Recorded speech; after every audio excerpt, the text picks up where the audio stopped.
Welcome to the Empowered to Connect podcast, where we come together to discuss a healing-centered approach to engagement and well-being for ourselves, our families, and our communities. I'm JD Wilson, and I am your host. And today in the show, Becca, McKay, and Faris join me again to walk through another never-before-seen clip of Dr. Karyn Purvis.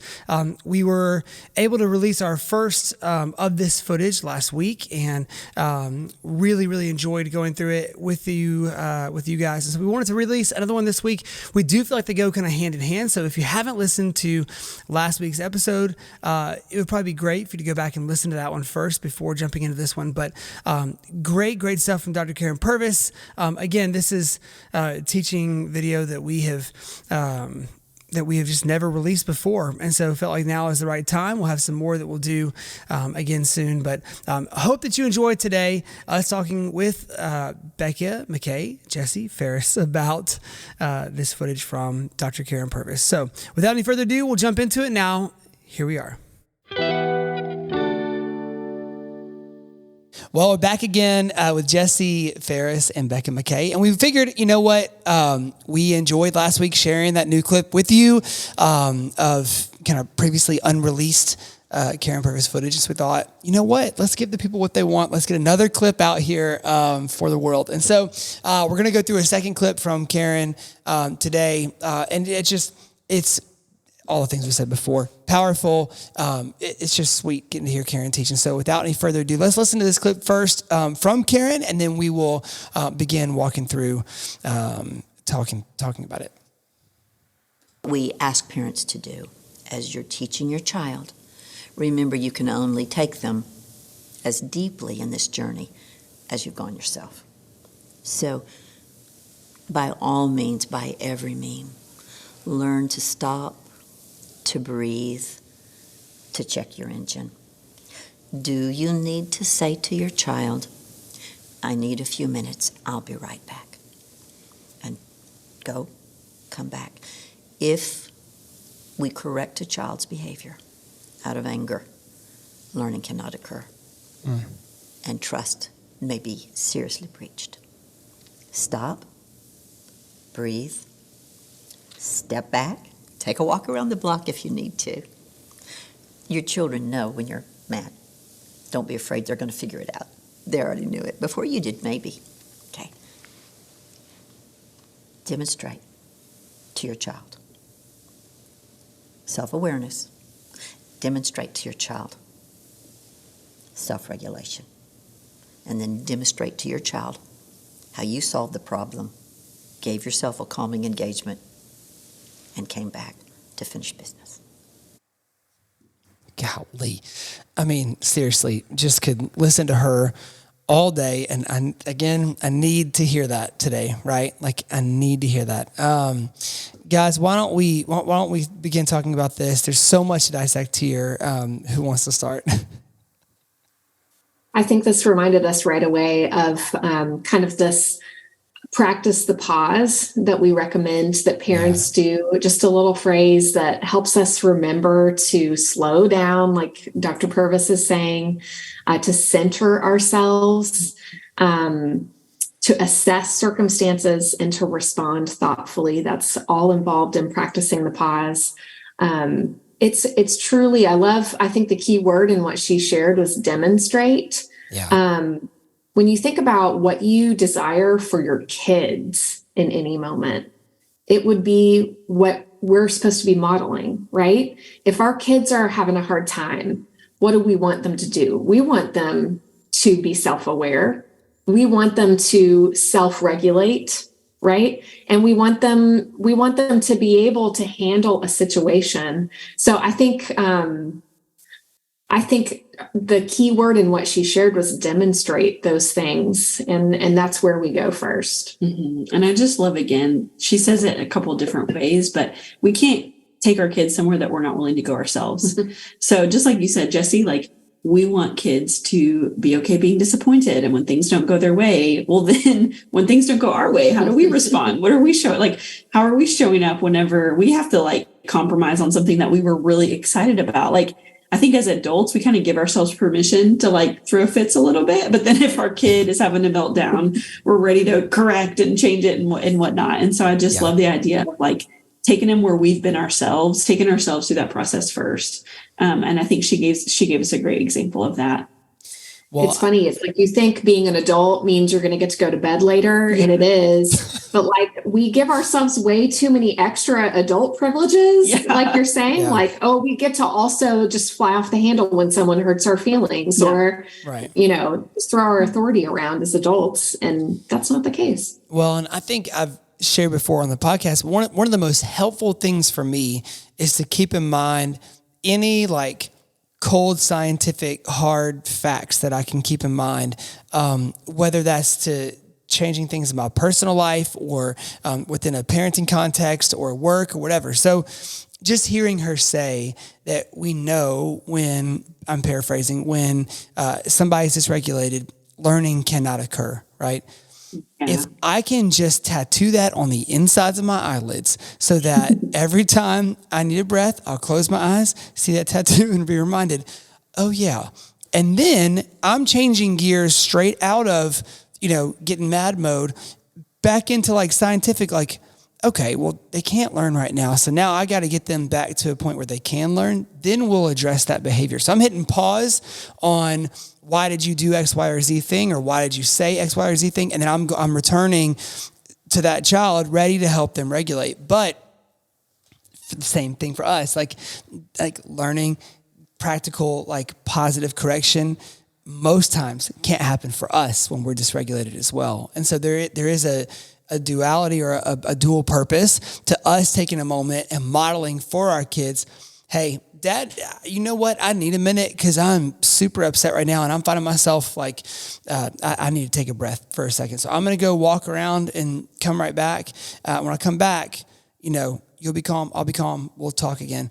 And sometimes that's enough time for a kid. Sometimes it's not. Sometimes you come back ready to talk and they're like, oh, I'm still not ready.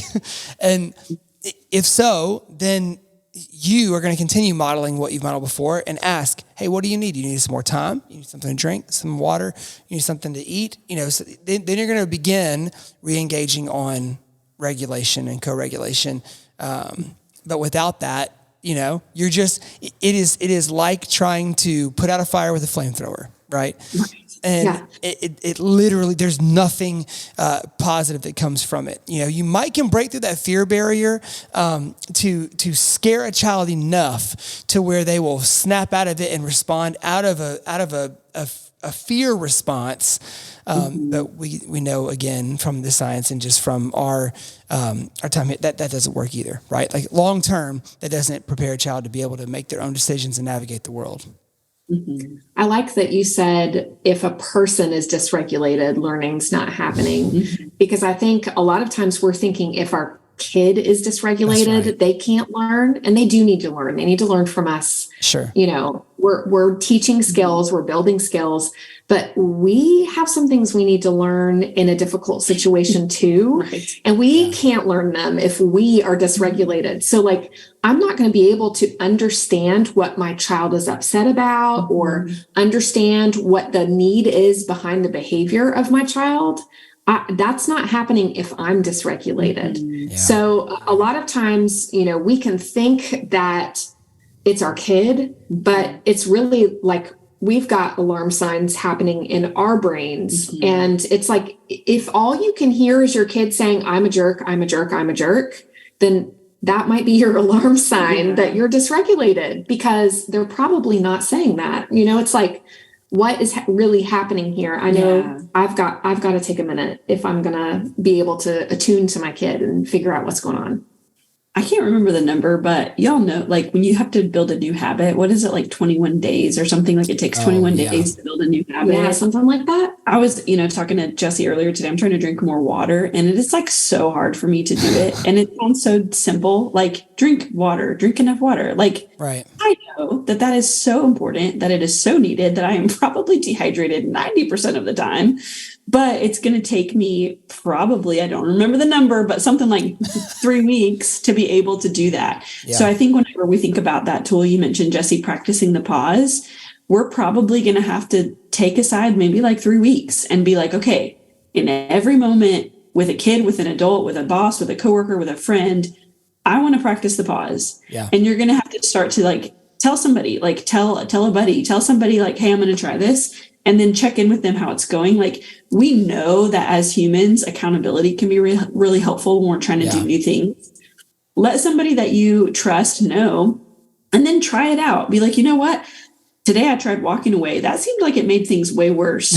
Okay, today I tried taking a sip of water. That seemed like it helped a little bit. Okay, today I tried, just saying out loud, hey, kiddo, I need a second. Like, just letting someone else know and talking through. I know everybody learns differently. So if you're not a talker, maybe jot down some journaling notes, maybe do some voice memos to yourself.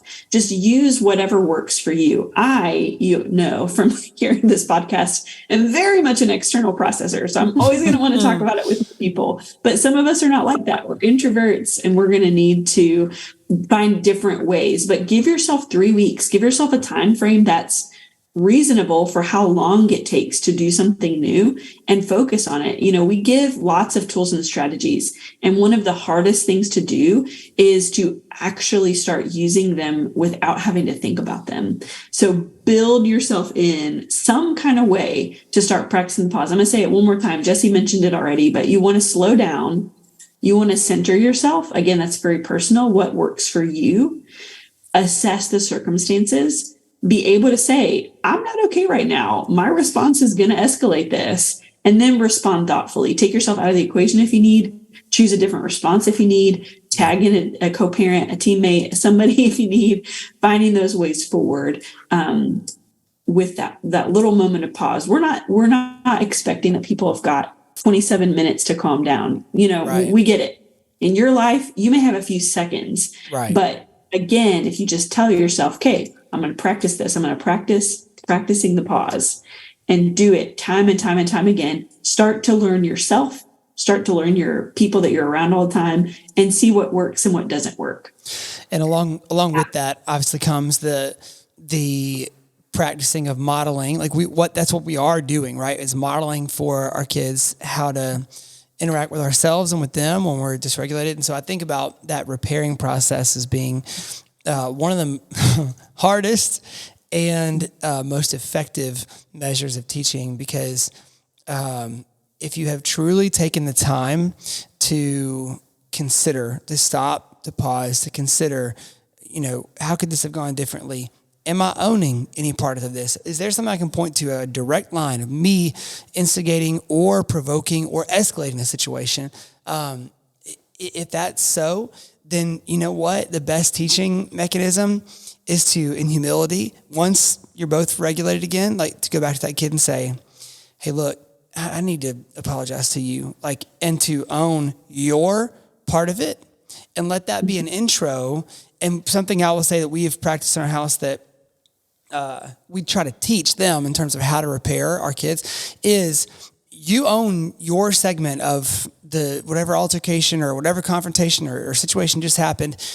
You own your segment yourself, and then you practice another pause before saying, and I did that because you, and they're like, because what you want to do is acknowledge to them, there is a deep humility and a vulnerability required to just own how the part that you played in a situation. Sometimes when you reflect, unfortunately, you're going to realize, crap, I was the entire reason this thing got escalated. And that happened because I'm under so much stress from work, or groceries are twice the cost they normally are, or, I had to buy eggs, and so we had to mortgage our house to do that. And so whatever it is, you might be carrying a whole lot of other stress in, and that stress is what escalated something up. And so for kids to see consistently, now they're not going to praise you and acknowledge you for this right in the moment, right? They're not going to go, Dad, that was so vulnerable. Thank you. They're probably going to fumble through a messy apology of blaming you in their apology. And you're going to get to kind of shepherd them through that. But that is such a powerful, powerful thing.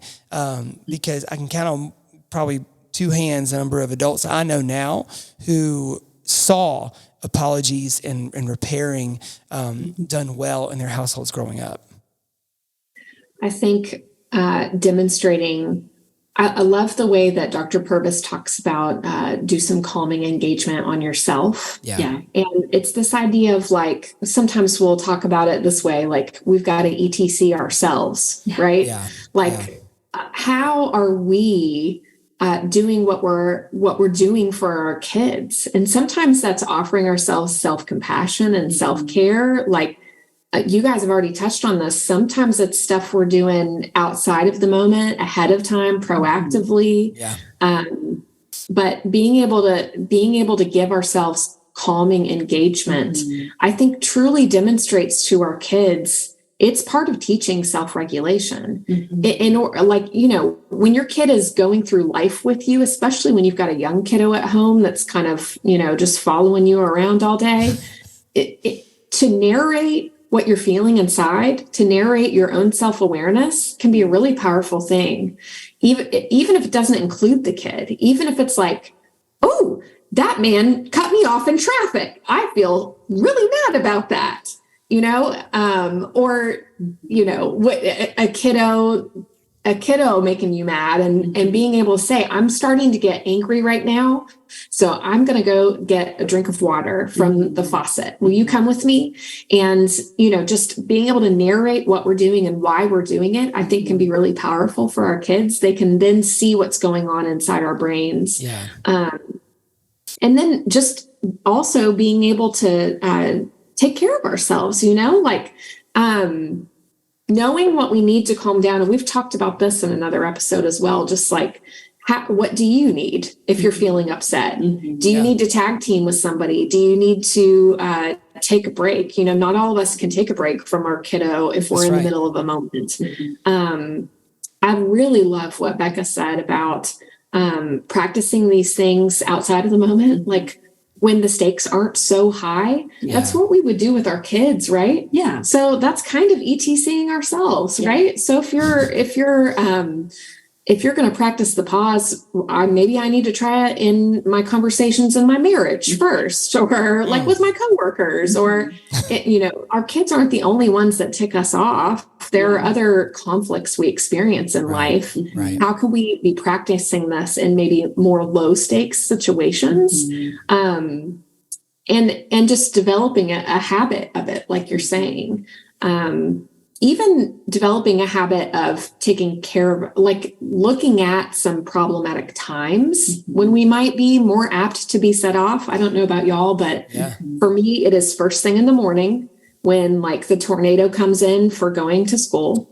And then the next time is when it's all starting to be time to get ready for bed. That's my other kind of witching hour, so to speak. And, I know for the first one, what it took was me rearranging my environment.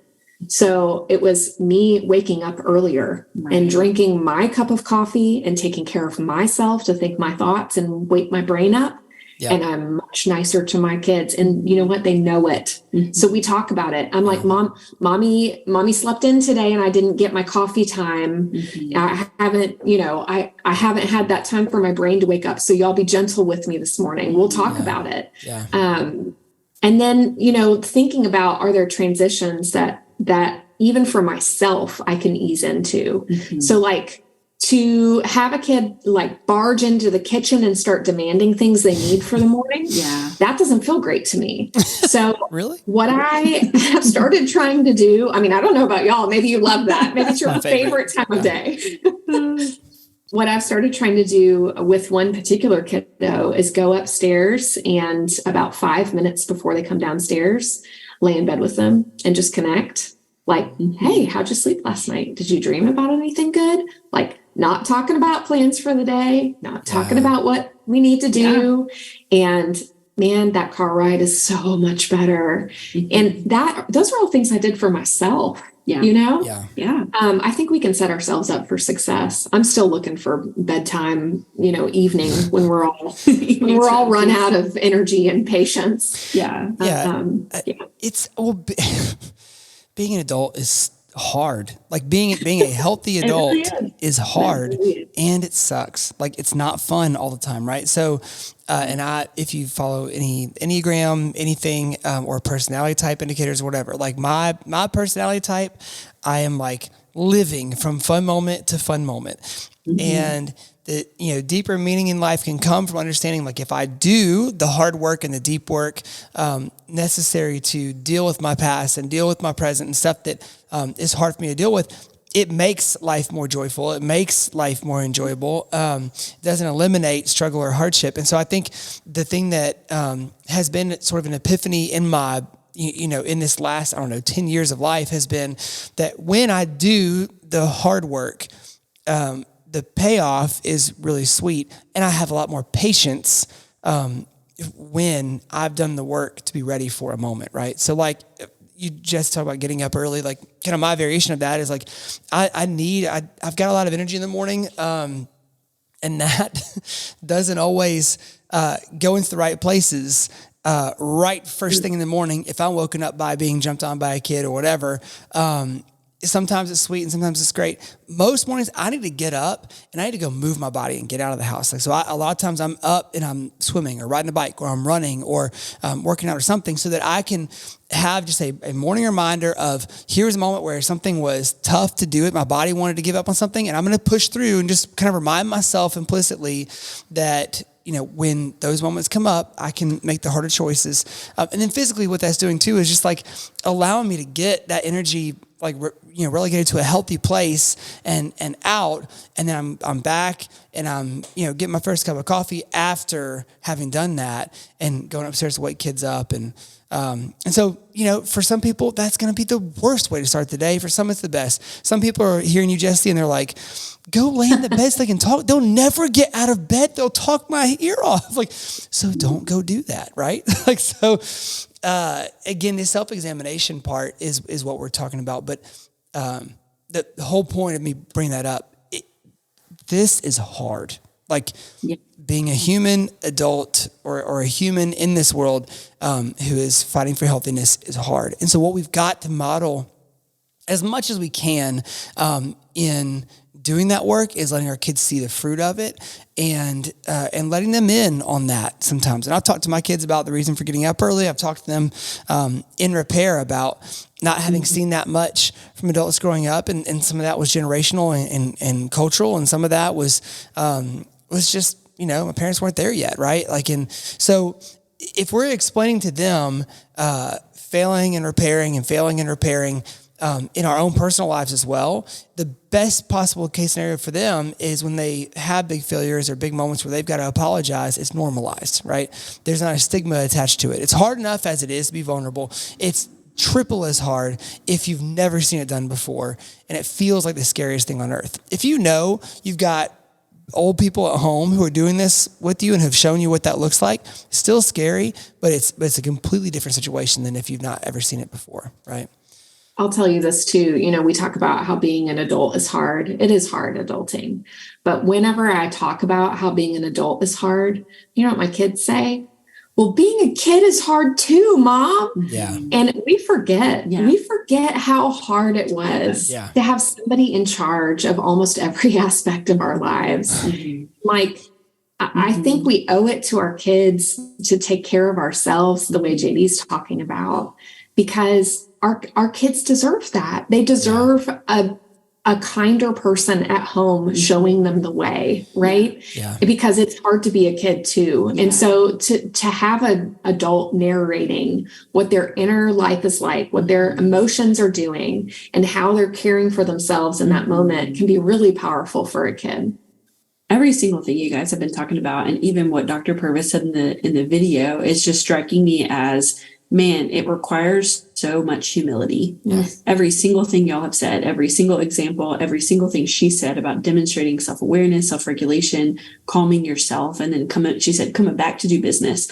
Every single piece of that equation, every single strategy we've talked about takes humility. Yeah. And I have just been sitting here thinking, man, we want kids to be really humble. We want them to be really teachable. We want them to listen to us and make adjustments. And we want them to show that humility. But as adults, we have to be so humble. All the things you guys are saying, I'm like, we have to admit that we have limits. We have to admit that we make mistakes. We have to admit that we need help calming down sometimes. Yeah. We have to admit that we've flown off the handle when we shouldn't have. And so I think all of that together, I'm just reflecting on, we've got to be humble. We've got to be humble. And that's a little bit counterintuitive. Like as adults in a space with kids, I think we want to be confident and we want to be the expert and we want to be the authority.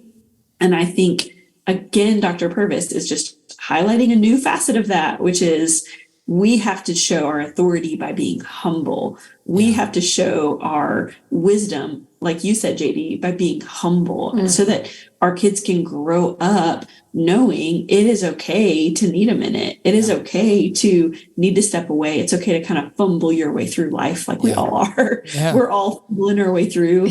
It's being true to what we experience. I mean, I remember my mom telling me as I was growing up, your father never had a temper until we had kids.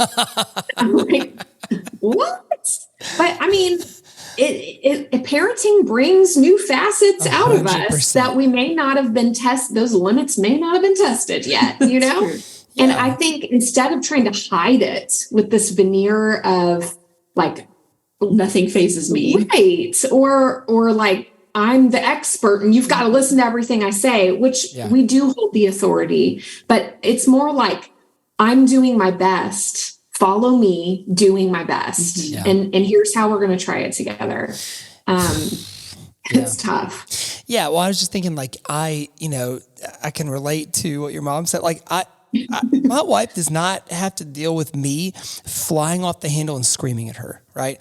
Or like losing it and like, like I talked about in last episode, doing the whip around, like wide eye, like, are you kidding me right now? Like, maybe once or twice in our entire, 17 years of marriage has that happened.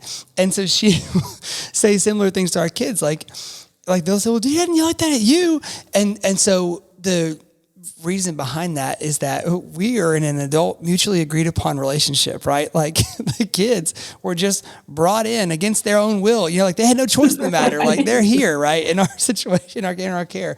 I think one thing that is a helpful reminder, because again, we're talking about just like adulting is hard and all those kind of things. And you might be a person who like the adulting part of this, like you might be the most responsible, disciplined, person on earth. And you might be thinking like, guys, this is like, you just do what you're supposed to do and then you're fine. And what we're talking about is dumb millennials. Why are you whining so much? We're talking about moving past that into, all of us have areas of life that are impossibly hard for us to come to grips with or to deal with. Right. And for different people, it hits in different ways. I think the thing that we want to just like plead with all of you to do is to find those places and to not back away from them, right? To have the courage to ask for some help, to go therapeutically, like to explore this. If it's something that you don't feel comfortable talking to a friend or family member about, like go talk through it with the therapist, right? Begin to work through that yourself. And you'll see at that point, like kind of where we're talking about, right? Like, cause all of us have those places. Something that would be, and you might, if you're having trouble seeing this, I think one thing that would be a great exercise for you to do to kind of give yourself that empathy towards your kids and remind yourself what they're going through, go try to do something you've never done before in your life, like a physical activity, a sport, an activity, a club, a habit, a hobby, whatever. This is maybe a month or two ago, our kids are having a sleepover and a kid was talking trash to me about being able to beat me in NBA 2K on PlayStation. And I thought, this kid's 10 years old. I'm about to wax him. Now, I played video games a lot when I was like, their age, like, 10 to 14. And like every now and then in college, we'd play, like football or golf, whatever, on PlayStation. I mean, I have not played it very much at all. So we began to play. I'm not kidding. In the fourth quarter, my 10-year-old took the remote and he was like, Dad, please give it to me. You're losing by 70 points. This is embarrassing. I'm not kidding. I had to walk in the room and calm down. Like I was so embarrassed at how badly I was getting beat in this stupid video game. And I kept yelling, this is not real basketball. This is not how it works. You can't take those shots in a real game. And it really like, it was something I had to really consider, like, why was that so hard for me? Like, and that embarrassment in front of my kids or something that I felt like was such a trivial thing, was deep. And I had to do some work about that. Like, why did that bother me so bad or embarrass me so much? And so those are the kind of things we're talking about, like just being willing to be empathetic, consider where your kids are. That statement from your kids, Jesse, like, well, being a kid is hard too. Probably all of us have heard that as a parent, right? And it's true. It is. Like, they're learning how to do things for the very first time, and so are we, right? I love what I think it was Dr. Jamie DeLuna from TCU said. Like, I remind my kid all the time, like, hey, it's my first time parenting a 12-year-old. Like, I'm going to make some mistakes too. And then with the 10-year-old, hey, it's my first time parenting you through your 10-year-old age. Like, you're nothing like your sibling, right? So like, I don't get the roadmap from them on like how things are going to go with you. It's my first time working through it together. And that's a super helpful approach, I think, to level that sort of adult kid playing ground for us as parents. I love that advice to pull out why things matter to us so much. I think we can be quick to move on after we've calmed down. Yeah. And that's something we can do afterwards that is so important. There was an issue of the rolling up of a school uniform skirt in my house last week. And it was really short and it was really bothering me. And it was the kind of thing where like it was a certain length when it left the house, and when it came back, it was a lot shorter, you know, and like what was under the skirt was different when the child arrived back at home. And I just was like, I really had to look into myself, like, why does this bother me so bad? I do think I need to address this with this child, but I don't think I'm going to be able to do it well until I figure out why this bothers me and why I think this is wrong. Yeah. You know, and I could have done like, you know, because it's against the school rules or whatever. Right. I could have just done something really quick and easy, but I had to push into what was it in me that mattered, you know, in order to have this conversation. And it changed the course of the conversation, actually, y'all. And so I think that is a really hard thing for us to do. And sometimes we need some help doing it, like you said, but it's worthwhile. Yeah. And again, just for those of you who are shaking your head at that, like, is not all of a sudden dropping this issue because we had something deeper attached to it. It is figuring out how do we appropriately address the issue and not bring our own baggage into it. Right. Right. Because we've all. And I was able to explain to that kid why this mattered to me, which went way further than it's in the handbook, you know? 100%, yeah. Even if it's in the handbook, talking about why that matters to me to follow that rule or whatever it is. I think sometimes if our kids can just understand why something matters to us, even if they don't agree with us, they know that we're being reasonable in our minds. Right. You know what I mean? Right. Yeah. I don't know. That's obviously for older kids. Your toddler doesn't really care why you're saying something, but yeah, that's as your kids get older, I think even revealing what's going on behind why you got upset about something can be beneficial for them to hear. Yeah, for sure. Guys, any last thoughts before we shut it down here? We just spend so much time wanting our kids to learn to self-regulate. And I think it's really great to remember, let's start with us. Let's just start with us. Yeah. So just a really great reminder from Dr. Purvis today. Yeah.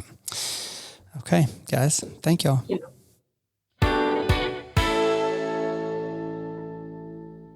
Well, I would say, again, a huge thank you to the late, great Dr. Karyn Purvis. A huge thank you to Becca McKay and to Jesse Faris for walking with us through that clip and just kind of taking a deeper stab at the material. And so, and we're really, really grateful for Dr. Purvis. Every time we encounter her content, and I'm sure you feel the same way. Coming up this spring, the rest of the spring, we've got lots of great content for you. Some new guests that have never before been on the ACC podcast before, new content. We're going to get you ready for summer parenting. We're also going to walk through our 9 connecting practices from Cultivate Connection, which is our parenting curriculum. We're going to do so with some of our facilitators who are out kind of in the world doing this, parenting this way, and seeing day in, day out communities that are changing and that are becoming more connected, more attachment-centered parenting centers. And so we're really excited for that stuff, really excited for you guys to get to hear it. We've been working super hard behind the scenes on it. And so with that, that's all we've got for today. So for Mo and Tana Ottinger, for Becca McKay, for Jesse Faris, for Kyle Wright, who edits and engineers all of our audio, for Tad Jewett, the creator of the music behind the Empowered to Connect podcast, I'm JD Wilson, and we will see you next week on the Empowered to Connect podcast.